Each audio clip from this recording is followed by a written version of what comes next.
Okay, so welcome back to the second part of this video, which is my acne journey series. And if you haven't seen the first video, I do highly recommend that you check it out. Leave a link down below where I talked about my acne journey, how I got my acne, and different kinds of acne. So now that we're in the second part of this video, I want to take it very much into detail how I dealt with everything. So I'm gonna be telling you what kinds of acne did I have and how was I able to treat them on my own or with the help of a dermatologist or anything. How I was able to quicken the healing stage, or how I really tried to clear up my skin or my face from acne and pimples. Tell you right off the bat that I did have such a long trial and error process. As I've said in my first video, I had my acne around 2013 and it only really just started to go away around 2018. I did have 5 kinds of acne, so I'm gonna go straight to the different kinds of acne that I had, and then I'm gonna, with each acne that I encountered, I'm gonna be explaining what I tried out and what worked for me and what didn't work for me. Right now, I am positive that I did encounter only 5 types of acne, and first I did have my blackheads and whiteheads. So blackheads and whiteheads, basically, I think this is very common for everyone to have whiteheads and blackheads. I'm putting them both together, not that they are the same, because blackheads are filled with excess oil and dead skin cells. Blackheads are more of an open kind of comedones, so you very much see them vividly with your naked eye. Whiteheads are the embedded ones, but it's also easier to detect it since it is quite embedded, but you can still see the white things underneath it. And what I did with my blackheads and my whiteheads, truthfully, I started with pore strips, and there was a time that I constantly used pore strips every single, like almost every other day. So I placed it under my chin, forehead, and what I've noticed is with using constantly pore strips, it did not really take away most of the whiteheads and the blackheads. It just opened up my pores even bigger. Pore strips did work, but now I use pore strips like every 2 weeks or like once a week. Thing also that was very much effective for my blackheads and whiteheads is using a tool for scrubbing your face. So right with me, I have this kind of tool. This is actually like a silicone facial brush thing. It looks like the egg brush that you use, but this is a flat surface. You can see it's flat, and then there are like tiny rubbery strands there, and if you use it on your face, for me it did help with my blackheads and my whiteheads. I just would use 2 different types of facial soap, one clear facial soap and then at night a scrub. So I'm gonna be talking more about that on the third part of this series, which is my skincare routine. I'm gonna go more into detail with that, but with my blackheads and my whiteheads, I did use, for me, I found more effective to use a facial scrub on my face and an occasional pore strips. So that was the first 2, blackheads and whiteheads. Next 2, papules and nodules. Papules is for me was the most dominant kind of acne that I had.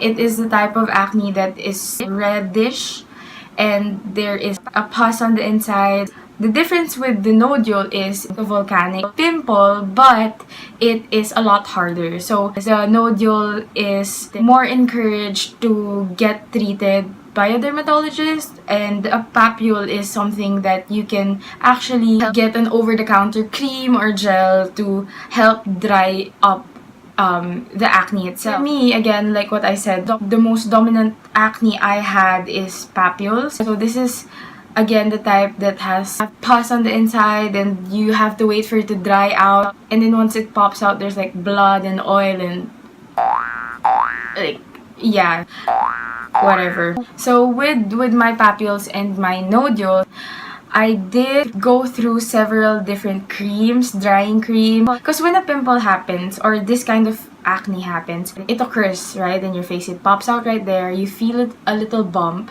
And then the next morning, there's like a white thing on the inside that you can see, like a volcanic eruption that's about to happen. And then a couple of days until it just finally pops out. And with this kind of acne, after it pops out, that's when you see that there's like a crater surface on your face that's like an open wound but not really bleeding anymore. So with this one, I did do my research more online and check what could actually help dry up these acne. When you have this kind of acne, the most important or the quickest way for you to get rid of it is to dry it up. You dry it up, you treat it, you dry it up, because once it dries up, that's when it bursts out, right? Like the pus comes out, and then it's just a scar.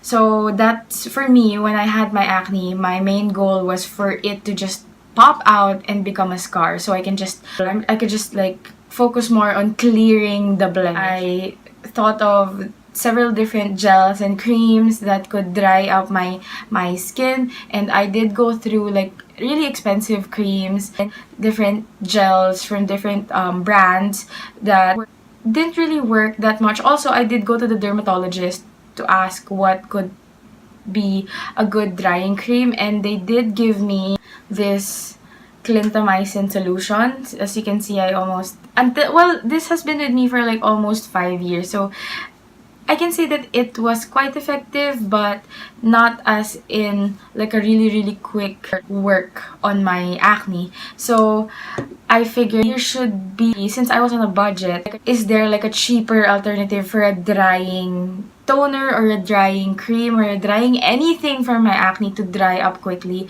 And I did see online that using apple cider vinegar, I just don't have it right now, but using apple cider vinegar and just mixing it with a bit of water, and then you just use it like a toner on your face, actually does help. Like for me, that was really the cheapest and most effective way that my acne dried up. So what I would do is I would take a bath. Before I even start washing my body or washing my hair, I would get one piece of cotton ball and get my apple cider vinegar. I wouldn't mix it with water anymore because I was that desperate. Apple cider can sting, so if it stings too much, don't use it. But if you can bear with the pain, then try it. So with me, my pain tolerance was quite high, so I didn't feel the need to mix it with water. So I just would dip my cotton ball, put it all over my acne so it dries up while I scrub my body or, you know, brush my teeth or do anything. So the entire time I'm in the bathroom, my face is smothered with apple cider vinegar. So that went on for like half a year. After the apple cider vinegar, one more thing that worked for me was Clinique's anti-blemish gel. So they do have a whole set of anti-blemish, so foam, toner. I did find their gel the most effective gel for drying up my acne, for stubborn acne. So this is the Clinique's anti-blemish solutions clearing gel. I kid you not, if I feel a bump anywhere in my face, what I would do is put just like a dot of this on my finger and place it around that bump. The next day, it's flat again. Like, this to me is the most effective gel or drying gel that I've tried. It is quite pricey, and so far this is my second bottle, and mind you, I've been using this for almost 2.5 years, and this is just my second bottle. And look how small it is. Comparing it to my face, it's so tiny, but it's super duper effective. It dries out your pimples as soon as possible, or it dries up your pimples overnight.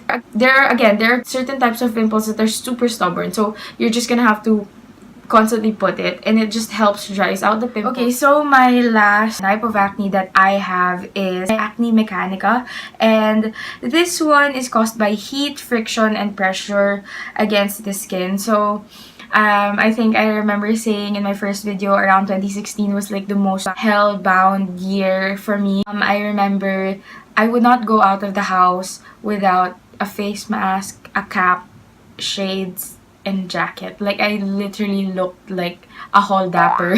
So I basically went through a phase of just pure incognito mode, that I would always wear a cap, and I started having my acne mechanica around my forehead. This kind of acne is the type, it looks like a whitehead, but it is so far embedded on your skin that you would actually see the bumps, but it's not something that you can just use a pore strip to get it out. It's not like something that you can just, you know, squeeze it out or pluck it out on your own. Like, you would really have to go to the dermatologist to ask them to remove it. Although I never tried that.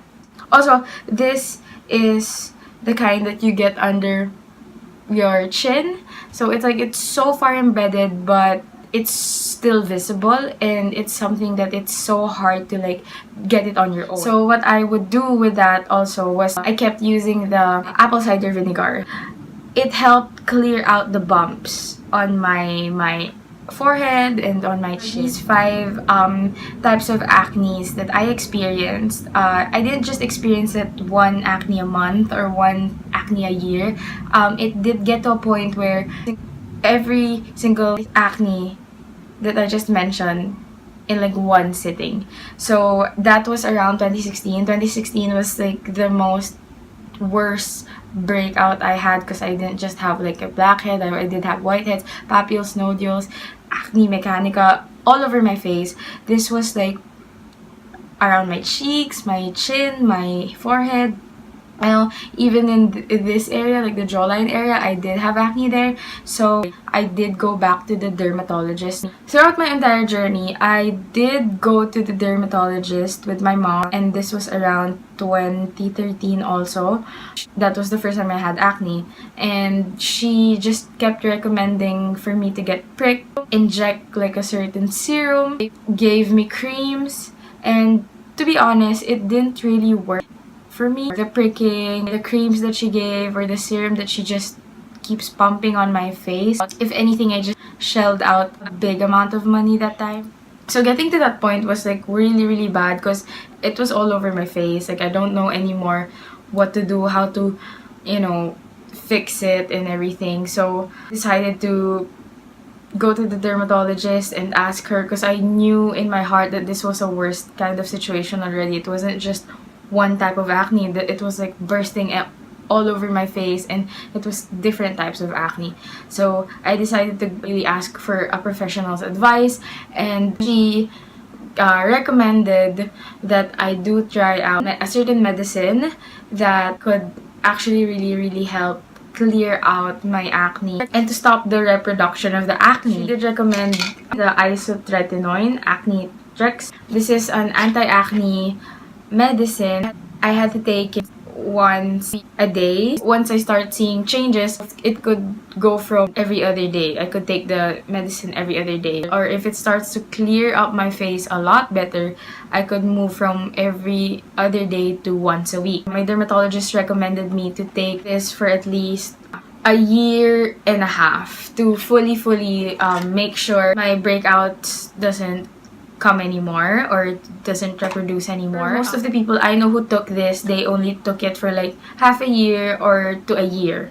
I did try taking it for half a year, but it didn't really clear up my skin in that span of months, or in that like 6 months. So I did continue on for another 6 months. I took it around the year of 2017 and then half of 2018. So I did take this for a year and a half, and by far the most effective cure, I guess you can say, the most effective medicine for my acne.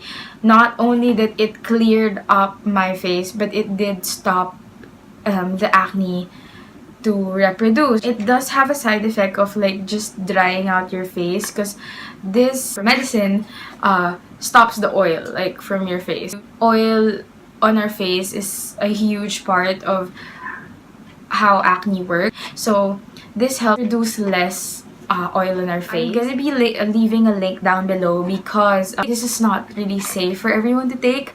When I was prescribed with this medication or with this medicine, the dermatologist made me sign a few papers and waivers, made sure that my parents knew about it because there is several risks and several side effects that you can possibly experience by taking this. My dermatologist told me that this is not really safe for people who are actively engaged in sexual activities or people who are lactating or pregnant women. So leaving a link down below for all of our benefit to make sure that if you do want to try this product, you have to really like read through the guidelines, read through the details of this kind of medicine. You have to make sure that it is safe for you. Positive, I can say that this worked for me, but not really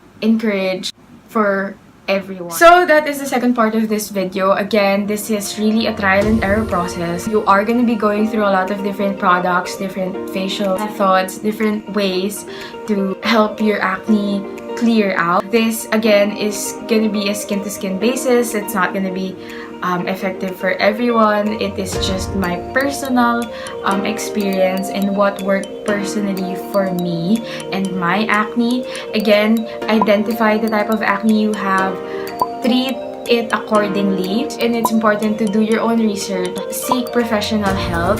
You have to be persistent in treating your acne and taking care of your acne in order for it to finally leave your face. I hope you were able to pick up a few stuff that could be effective for your own problem or your own problem area, your own acne journey, or whatever that you're also dealing with. On the third part of my series, I'm going to be sharing to you my skincare routine, how I was able to maintain acne-free face, and how I've been constantly taking care of my skin to this very day. And I'm going to be showing to you the products that work well for me, things that I am taking, and what changed in my lifestyle, because a lot of what happens to our body is what we take.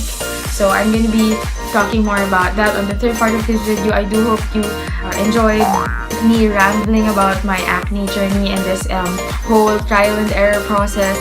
I am going to be uploading a third part of this series. Don't forget to click the bell button so once I do upload the third part, you will be notified. Thank you for watching. I will see you on the third part of this series, which is gonna be my acne journey skincare routine.